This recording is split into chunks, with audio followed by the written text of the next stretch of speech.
ఓ కర్ణ, నీ దగ్గర ఉన్నటువంటి 2 వస్తువులు అమృతమయములు, అమృతముతో తడిసి ఉన్నాయి.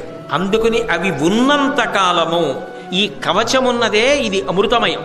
నీకున్న కుండలములున్నాయే అమృతమయములు. ఇవి నువ్వు ధరించి ఉన్నంత కాలం 3 లోకములలో నిన్నెవ్వరూ ఓడించలేరు అన్నమాట నిజమైతే, ఘోషయాత్రలో గంధర్వులు ఎలా ఓడించారు, అర్జునుడు ఎలా ఓడించాడు అంటే ఓడించగలరు, సంపలు. అంటే అవి ఉంటే కర్ణుడు ఏం చేయొచ్చు, ఎన్ని మాటలైనా ఓడిపోయి బతకచ్చు. అవి పోతే ఏమవచ్చు, ఒక్కసారి చచ్చిపోయి గొడవలు తీర్చేసుకోవచ్చు. అది తేడా.